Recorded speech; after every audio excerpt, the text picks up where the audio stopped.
I spot the high school from a mile out because the stadium light poles still reach above the roofs, gray sticks against a washed-out sky. I cut through the empty football field first, not because it is safe, but because I can see all the way to the concession stand and the band bleachers.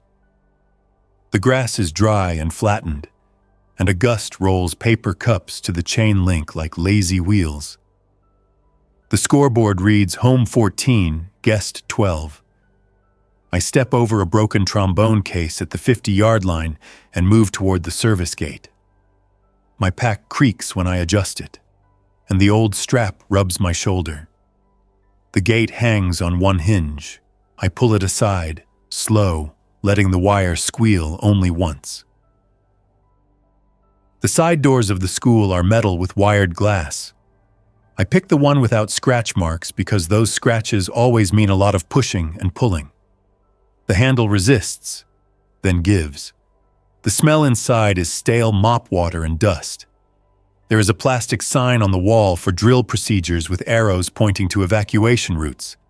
Some kid once drew a smiley face over the principal's name with a blue marker.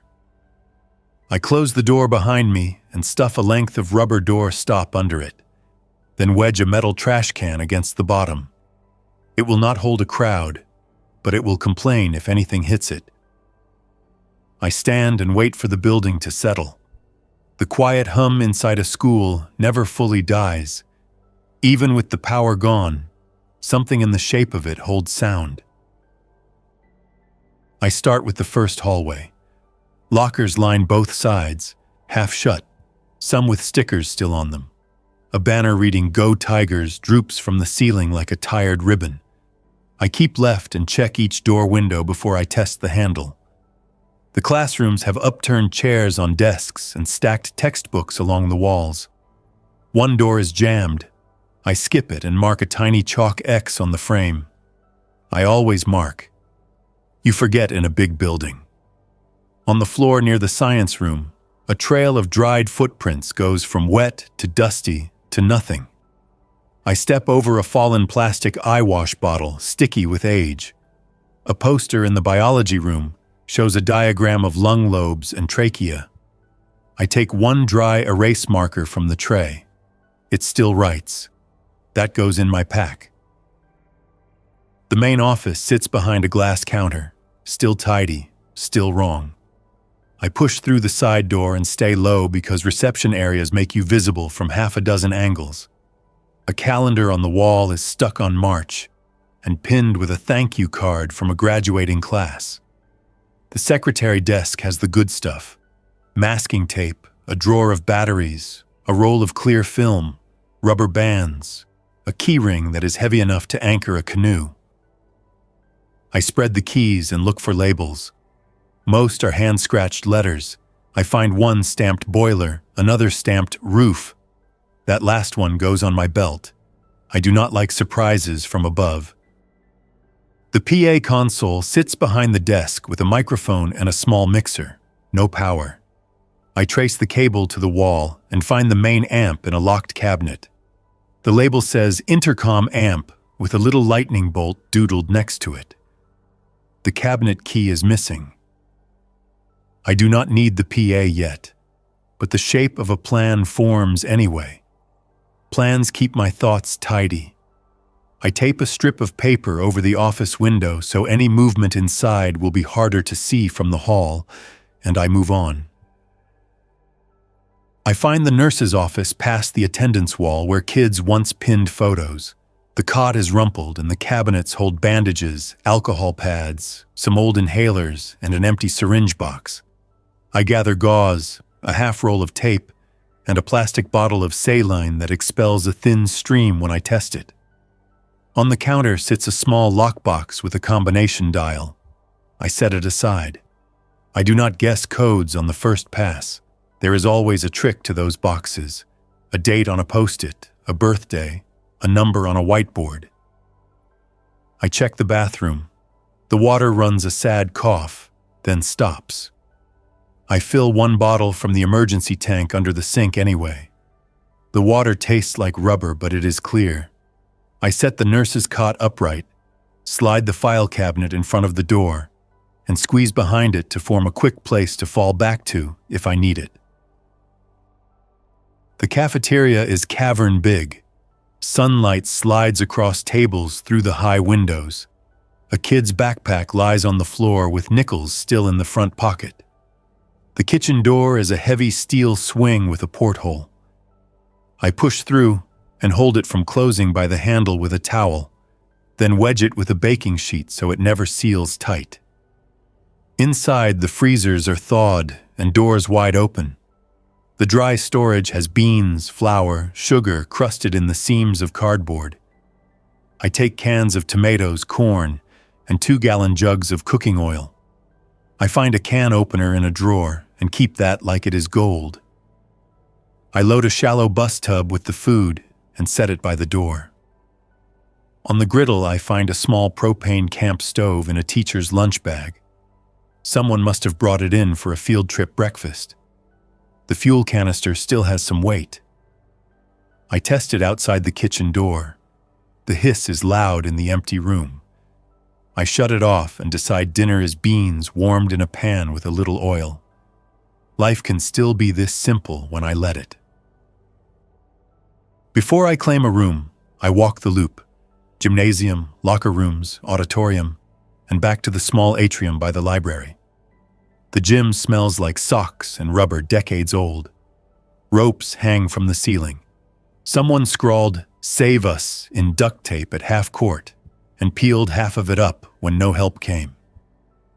In the locker rooms, the showers are dry. The benches ask for someone to sit. I avoid the auditorium. The stage curtains soak sound and hide too much.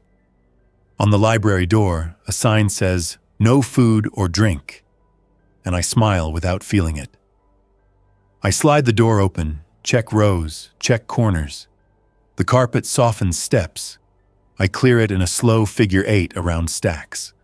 The librarian desk has index cards, a stamp pad dried to rock, and a set of scissors with blunt tips. On the wall is a laminated map of the whole school. I roll that up and rubber band it to the frame of my pack. It beats wandering blind.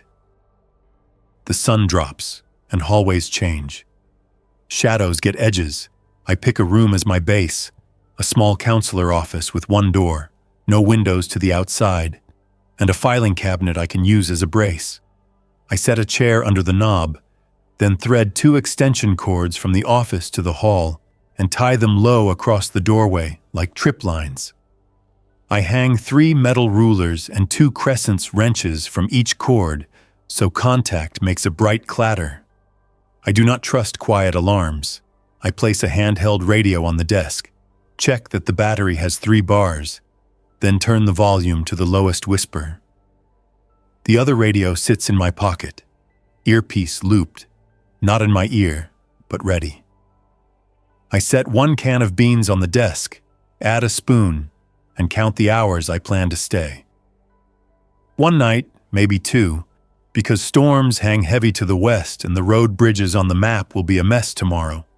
The school offers shelter, water if I coax it, and walls that know how to hold kids, which means they know how to hold anything. I eat by the crack of a desk lamp powered by a small battery. The beans taste metallic and sweet. I try not to think about the kid who once sat in this chair arguing about credits toward graduation. Memory is a trap. I make a smaller plan inside the big plan. Boil water in the morning, gather more medical supplies, try the roof, look for a service ladder outside on the cafeteria wall. Maybe find the boiler room and check if any valves can bleed the pressure in the lines to force more water. The school is a small town when I list it out. Office, clinic, storehouse, kitchen, theater, gym, cells, and somewhere 1,000 hiding places. I write a few notes on an index card and tape it to the wall, not because I need to remember, but because I like to cross lines out later. I hear the first noise after dark, when the cooling metal in the vents ticks, then a softer sound, like a shoe sliding. I click the lamp off. The office goes to faint gray, so I breathe through my nose and keep my mouth closed so air moves quiet. The trip line shifts, a light clink. I grip the handle of my pry bar and set my feet. The clinks stop. Another step, then nothing. I wait until my legs complain. The next sound comes from farther down the hall, past the trophy case. A shuffle thud, nails or broken heels scraping. The infected do not all move the same, but they share that rhythm, a wrong cadence that keeps you from confusing them with a raccoon or a stray dog. I hold until the sound fades toward the gym. I do not sleep long. The building sighs and talks at the edges, and I keep answering as if it is someone else. Around midnight, wind pushes against the vent covers, and a door somewhere gives up and swings slowly until a hinge holds it. The click repeats, and on the third click, I cannot take it and go. I clip the radio to my collar, put a folded towel around the door latch so my exit makes no noise, then slide into the hall. The light from the exit signs glows dull. I avoid the red squares. They mark slashes of visibility. The clicking door is the auditorium balcony entrance. I ease it shut. The pose of the hallway changes like a breath released. I start back toward the office and catch a thin beam of light from the far end near the math wing. A flashlight, quick, then off. I freeze. Another flash aimed low, testing the ground. Someone is here. I choose the middle path. I do not run toward or away. I go to the library door and step inside behind the first shelf. Crouch and wait. The light shows again at calf height, like someone is keeping it pressed against a thigh. That is a careful person. The beam winks toward me, and a face follows in the blur of shadow and glass. She is young, but not a child. Maybe college age. Maybe a senior who never got to be a senior. Messy hair tied back. Jacket zipped to the chin. A scarf wrapped twice. The beam lands on the librarian desk, and then on my hand, then away. I lift my palm out, fingers spread. No talking first. Silence can be a language. She stops at the end of the aisle. I see the flashlight in her hand and a kitchen knife in the other, the kind with the plastic handle and a loose rivet. Her mouth moves like she is counting. I nod toward the doorway and back to the shelves, a small gesture that means come inside, close the door. She hesitates, then moves and shuts the door with 2 fingers on the latch to keep it quiet. The click is barely a click. She stands 3 shelves away and keeps the knife down, but ready. I show my empty right hand and touch the radio with my left to show why I keep one hand close to my chest. Then I point to my pocket and pull out a wrapped granola bar. I set it on the carpet and step back. Hungry? I keep my voice a whisper, close to the ground, no consonant sharp enough to travel. She nods once. She moves to the bar, picks it up, and studies the wrapper as if it might lie. Then she slides it into her jacket without opening it. Her eyes never leave mine while she does it. That is a good sign. Hungry people eat right away. Smart, hungry people save. She points the flashlight at the floor and draws with the beam. A circle for the school, lines out for exits, an X near the stadium. She taps the X and shakes her head. I understand.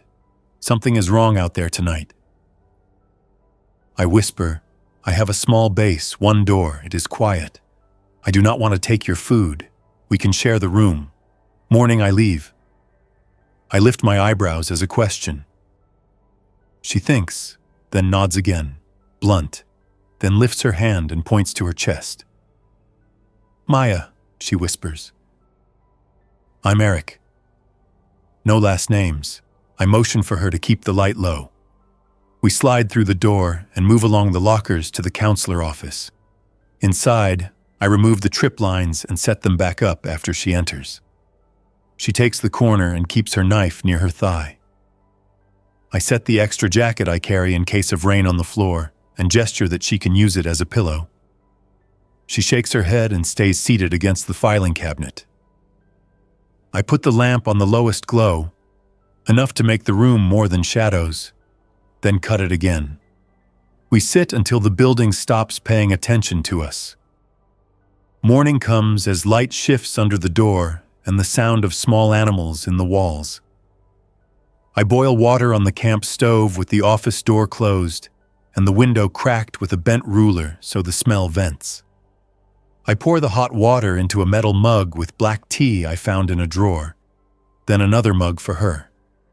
She accepts it with 2 hands. She drinks, eyes closed, careful and slow. I spoon out beans for breakfast, more because warm food sets a tone than because I am starving. She finally opens the granola bar and breaks it in half, offers me a piece. We both pretend that it is just food, not a treaty. "Do you live nearby?" I ask when the steam fades. She shakes her head. "Walked in from past the apartments. I was at the park last night until the siren went off." "What siren?" She puffs air, small and fast, to mean I do not know what kind. "One of those storm sirens. It started, then stopped. The infected moved across the field when it sounded." She looks at the door. "I knew the school. I used to come here for games. I hid in the pottery room." The pottery room means sinks and solid doors and clay dust that hides tracks. Good pick. "I will check the roof," I say, "then the boiler. If we can force water, we can fill bottles. I plan to leave by noon before the wind changes." She listens, not arguing, absorbing. "You can come with me or wait here. Your choice." She considers and points to the hallway. Together. It is not trust, it is math. We move in the order I like. I lead by a step and a half. She watches behind. At the main stairwell, the light from the skylight makes patterns on the floor. I use the roof key on a steel door behind a small faculty-only sign. The lock sticks, then turns. We climb to a low rooftop with a view of the whole campus. The track circles the field like a faded ring, and the parking lot holds strange islands of cars. The city beyond lies under a low bruise of clouds. I scan fence lines for movement. 3 infected stand in the lot near the bus loop, heads down, arms quiet.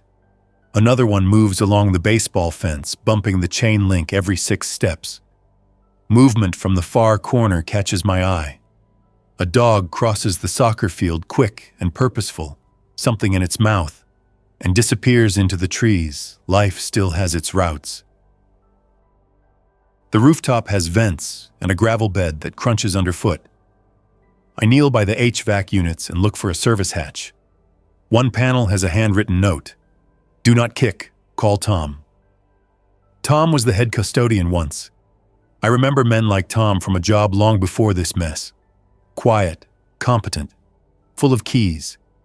If Tom wrote that note, there is a softer way in. I find the latch and open the panel. Inside sits a small electrical box with a handle to shut off the unit. I flip it to off so no surprise motor noise kicks while we are here, out of habit more than need. I close the panel and try the drain lines. One has a little drip. I place a bottle under it and watch a slow, clear drop form and fall. Every ounce matters. Back inside, we head for the maintenance wing. The boiler key opens a heavy door to a concrete room that smells clean and metallic even after months. The boiler sits silent, a big sleeping animal shape of steel and pipe. I do not touch any gas valves. I am not that brave. I check the cold water manifolds and find a bypass line with a ball valve and an arrow pointing up. Someone once wrote summer mode next to it. I turn it a quarter and hear a distant rush through the pipes. The sinks upstairs might cough again. I close it and mark the position with a line of marker so I can set it back. We fill 2 more bottles from an emergency shower tank and step out. On the way back through the math wing, Maya stops at a classroom door and taps the window with a knuckle. A small stack of vacuum-sealed snacks sits on a desk inside. "I left these," she says just above a whisper. "I thought I would stay another night." Then I heard the siren. "Still want them?" I ask. She nods. The door is locked. I try 3 keys that do nothing, and then use a thin pry bar at the latch, pushing just enough to bend the metal plate and slide the latch back. The door opens with a soft sigh. She gathers the snacks into her bag, then hesitates and sets 2 back, like leaving an offering to the room that kept her safe. We close the door quietly and bend the latch plate back as best as possible out of respect for the next person. It is a small ritual I made up and keep. By mid-morning, wind picks up. A loose gutter strap slaps the south wall in a dull rhythm. I run a quick line through my plan again. Pack food, fill bottles, set a distraction at the far end of the building. Then slip out the small service gate by the tennis courts. I tell Maya the steps, and she repeats them back, short and exact. She is steady. Steady matters more than brave. We return to the main office so I can look for a way to start the PA without full power. Behind the desk, a small emergency amp sits under the bigger rack, with a battery pack the size of a shoebox and a key switch. The key for it hangs on a chain taped to the side. I turn it, and a small indicator glows green. The microphone crackles. I tap it 3 times and hear the echo down the hall. I press the button and speak. "Test, test, test." The word test repeats through ceiling speakers with a thin, crisp sound. The battery will not last long, but I do not need long. I find the bell schedule button and press it. The school plays a high chime that rises and falls. The kind of sound that once meant class change and now means noise drawn like a magnet. I shut it off and save the charge. When it is time to leave, I will hold that button down and point the noise at the theater wing to pull anything inside away from our exit. We pack. I keep the load light, a blanket, the propane stove, and 1 canister, 4 cans, 2 bottles of water, bandages, radio, markers, map, and the keyring. Maya adjusts a strap on her backpack until it rides high. She tucks the flashlight into a side pocket tied with a string. On the way out, I add a pair of leather work gloves from the custodial closet for her. She takes them without ceremony and pulls them on. We check the hallway one last time. I step behind the front desk, turn the emergency key, and press the bell schedule. The sound lifts and carries. The hair on my arms tries to stand. I force my body to ignore old reactions. In the distance, something thuds. A desk pushed, a door tapped, a foot scuff. I hold the button for a count of 20, then let it go and listen. Movement shifts toward the auditorium. I press it again and watch the hall camera monitor that still faintly glows from stored charge. A shape moves through the math wing and turns toward the sound. Another one follows, shoulders hitting a locker. I keep the bell ringing in short bursts to keep anything inside interested. After the 3rd burst, I nod to Maya. It is time. We slip through the library and out the back staff exit I prepped earlier with a wedge. The door opens to a small courtyard with planters and a dry fountain. The sky lowers, threatening rain that refuses to arrive. We keep low along the brick wall, past the art room windows where clay projects sit gray and cracked. At the corner, we pause and scan the bus loop. Empty.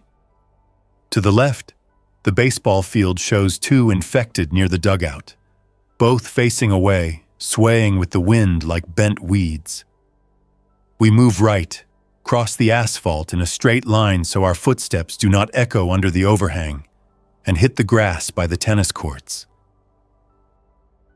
The service gate is there, wrapped with a chain that looks new, not rusted shut. I test the link and see the lock is the type a custodian would use for shared access. 2 of the keys on the ring fit before the third slides in and turns. The chain comes free. I ease it aside so the metal does not clatter, then pull the gate open enough to slip through. I replace the chain on the inside so the gate looks closed to a quick glance. We step into the narrow maintenance lane behind the school and start toward the tree line. The wind brings the smell of wet leaves and cut grass long gone to seed. Behind us, the bell chime slips a final note before the battery dies. The sudden quiet has its own weight. I glance back and see one figure step into the bus loop, confused by its own hunger and the absence of sound. It lifts its head and listens. We freeze where we stand, knees bent, hands ready. The figure drifts toward the auditorium doors and disappears under the overhang. The quiet remains. We make it to the trees. A narrow footpath shows where kids once cut class. Broken vape cartridges and a dropped notebook rot in the dirt. As we push through, a small bird jumps from the brush, and Maya's shoulders rise, then fall. We keep moving. The path opens to a service road that meets a neighborhood street 2 houses down. A basketball hoop with no net stands crooked in one driveway. A swing set creaks in a backyard beyond a sagging fence. We cross the street as if it is still a street, and not just a strip of silence. At the corner, we stop. I take out the map and mark a small arrow where we left. I write in block letters on the margin. Water in nurse's office under sink, intercom battery in office, roof access by faculty stair, library quiet. I fold the map and tape it to the back of an old event flyer stuck to a light pole with half-dead adhesive. The tape holds for now. If another person comes this way, he will have a guide. I do not pretend the world is kind, but I can leave crumbs where they might help.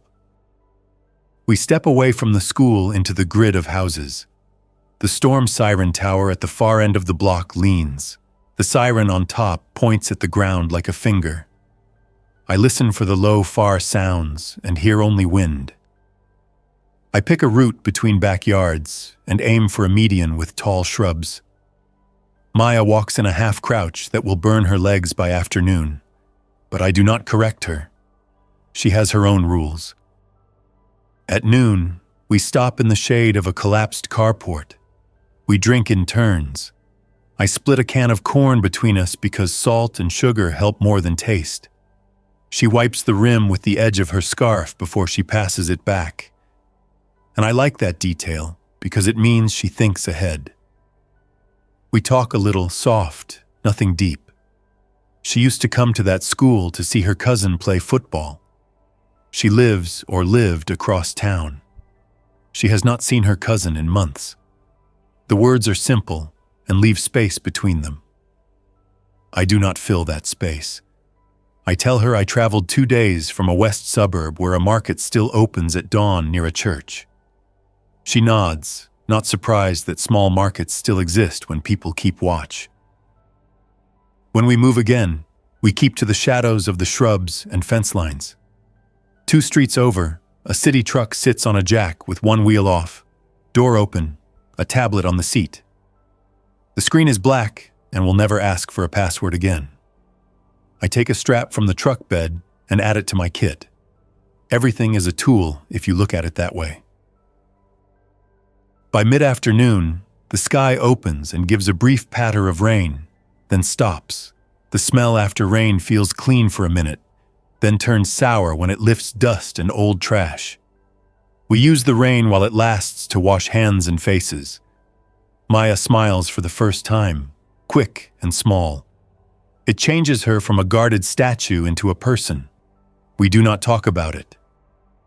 We skirt a small creek behind the houses. The footbridge over it is missing 3 slats. We cross one at a time.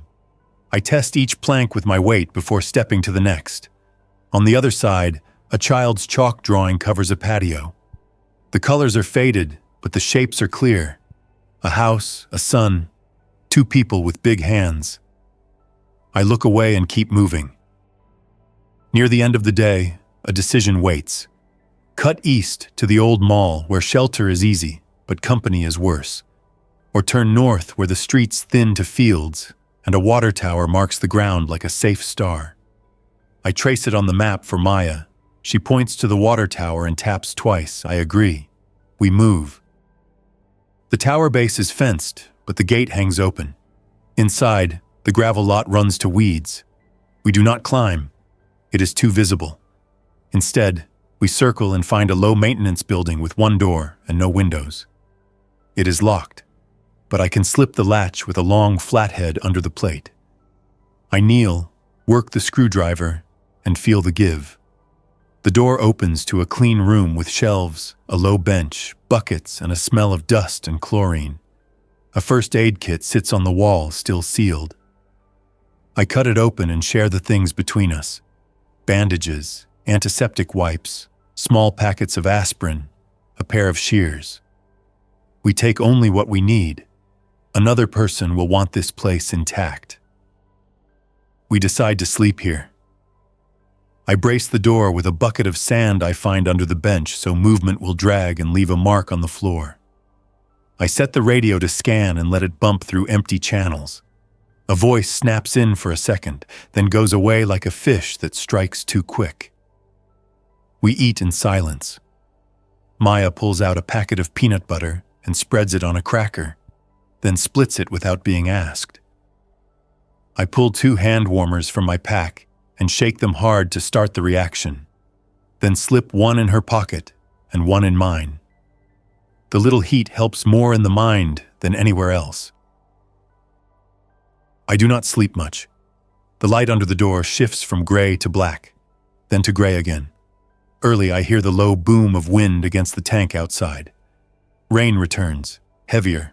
The sound on the tower skin turns the world simple.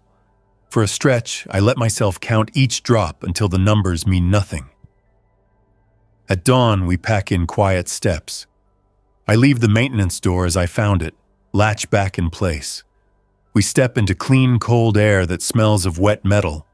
The tower is a blunt silhouette. In the distance, the school stands with its windows like blind eyes.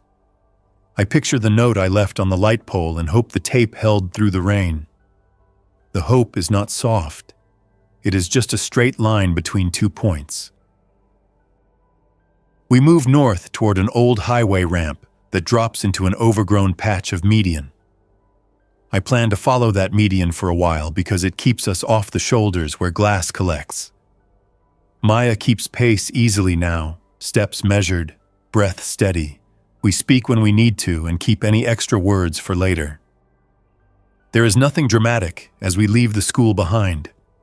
No last chase across the field. No bus roaring to life. No giant crowd. Just 2 people who chose careful over loud, who set one sound to pull another sound away, who used keys left behind by someone who once cared enough to label them. The school gave us shelter and water and a way to think in rooms again. I will carry that with me. Maybe someone else will read the note and walk the same path. Maybe he will add another mark to the map where he found something useful, and someone after him will follow that line. It is not a promise. It is a habit. By mid-morning, we are out past the last backyard. The wind carries the distant clatter of a flag against a pole at a municipal building.